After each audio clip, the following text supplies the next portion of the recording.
মৌসুমীর সংসারে সবাইকে জানাই স্বাগত। শুভ সকালের অনেক শুভেচ্ছা, অনেক ভালোবাসা। আশা করি আপনারা সবাই ভালো আছেন। পুরো ভিডিও দেখার অনুরোধ রইল সবার কাছে। ভালো লাগলে একটা লাইক, একটা কমেন্ট আর একটা শেয়ার করে দেবার অনুরোধ রইল। তো সকালবেলায় একটু উঠে তাড়াতাড়ি কাজ সেরে একটু বসে গেছি ফ্রেশ হওয়ার জন্য। অ্যাকচুয়ালি ফ্রেশ হতে বসেছি কেন, এখন তো প্রচুর গরম পড়ে গেছে।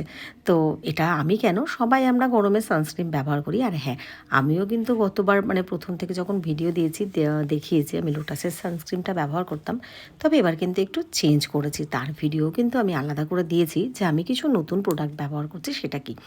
তো তাড়াতাড়ি সানস্ক্রিন লাগিয়ে নিলাম, নিজে ফ্রেশ হয়ে গেলাম। এরপরে কিন্তু আপনাদের রীতিশা এসে গেছে। আমি আগের ভিডিওতেও বলেছি ওকে কদিন ধরে নিয়ে আসছি আমার কাছে। আর দেখেছেন দেখাচ্ছে আমার স্কিনটা যে ভালো হয়ে গেছে, কি না, ওর মুখের গায়ের এখান থেকে কেমন একটা হয়ে গেছিলো, তো এখন অনেকটা ভালো হয়ে গেছে, সেইগুলো দেখানোর চেষ্টা করছে। আমরা দুজনে একটু আহ্লাদ করে নিচ্ছি মা মেয়ে। দুপুরবেলা ভাত, ডাল আর একটু পাঁপড় ভাজা আর আলু সেদ্ধ দিয়েছি, সেটা মাখার দায়িত্ব দিয়েছি ঋষিকে। যেহেতু দুদিন পর পর একদিন ডিমের ঝোল করেছি, একদিন মাংস করেছি, তো আমাদের বাড়ির থেকে বললো ওকে একটু হালকা খাবারই দিতে, বা আমিও ভাবলাম যে হালকা খাবারই খাক। তাছাড়া এক হাত দিয়ে ক্যামেরা করলে আর এক হাত দিয়ে ভিডিও নিলে না এরকমই অবস্থা হয়, ভিডিওটা ধরে থাকি আর এদিকে তো তুলতে তুলতে তো পাঁপড়গুলো একটু বেশি ভাজা হয়ে গেছে, তবে পোড়া কিন্তু হয়নি। এই যে ডাল সেদ্ধ করে নিয়েছি এক কড়ায়। তো আমাদের কিন্তু দুপুরবেলার খাওয়া দাওয়া সব কিছু হয়ে গেছে, কাজকর্ম। এখন রীতিশাকে একটু ঘুম পাড়াবো। রীতিশার ওষুধ খাওয়ানো হয়ে গেছে, ওষুধ মাখানো হয়ে গেছে। ওই যে বললাম না, ক্যামেরা ধরার জন্য অনেক কিছু দেখাতে পারি না, ভাবছিলাম আজকে রীতিশাকে লোশনটা লাগাচ্ছে সেটা একটু দেখাবো। সে আর কি ক্যামেরা ধরবে, সেট করবে। এবার একটা ক্যামেরা সেট করতে করতে না অনেকটা টাইম নষ্ট হয়ে যায়। তো রীতিশার ঘুমও পেয়েছে, এবার রীতিশা দেখাচ্ছে চোখের এইগুলো, আমি তো যাকগে আমাদের দুপুরবেলা এখন ঘুমানোর টাইম, রীতিশাকে একটু ঘুম পাড়িয়ে দেবো। আর এদিকে ঋষির কিন্তু পড়া আছে, তো ঋষিকে নিয়ে পড়তে দিতে যাব করে কালকে যে একটা ঘটনা ঘটেছে, ঋষিও শুয়েছে আমিও শুয়েছে। যেহেতু রীতিশা থাকলে না আমাদের সব কিছু একটু তাড়াতাড়িই হয়, ওকে টাইম খেতে দিতে হয়। আমরা দুজনেই ঘুমিয়ে পড়েছি।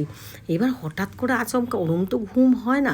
এবার আমি বলছি ওরে সে তোর তো পড়ার দেরি হয়ে যাবে, পড়া আছে, তাড়াতাড়ি ওঠ। তারপরে আমি যে রেডি হয়ে দিতে যাব সে টাইমটা নেই, সে একা কালকে পড়তে গেছে আবার এসেছে। তো যেহেতু মেয়েও ছিল আমি বললাম থাক তাহলে ও একাই যাতায়াত করুক।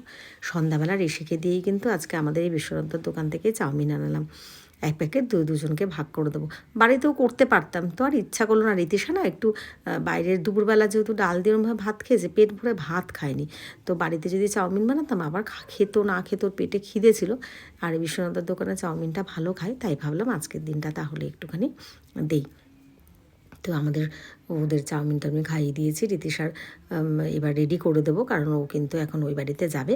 বললাম মা থাক, কিন্তু না, সন্ধ্যা হলেই তো যাবে ওর দাদুর কাছে। আর সারাদিনে যে কতবার ফোন করে, দাদু, মামি, বাবা কই, এই কই, ওই কই, সবার খোঁজ খবর নেওয়া। তো রীতিশা ওই বাড়িতে চলে গেছে। আমাদেরও রাতের খাওয়া দাওয়া সব রেডি হয়ে গেছে। এবারে একটু মুখটা একটু ফ্রেশ করব, ক্রিম দেবো। তো একটু ফ্রেশ হয়ে এসে গেছি, মুখটা ধুয়ে এখন আমি একটু ক্রিম লাগিয়ে নিচ্ছি। তো আজকের ভিডিওটা আমি এখানটায় শেষ করব। সবাই ভালো থাকবেন, সুস্থ থাকবেন, এইভাবে আমাদের পাশে থাকবেন। আজকে যতটুকু এসেছে আপনাদের জন্য, আরও অনেকটা পথ যেতে চাই আপনাদের সাথে।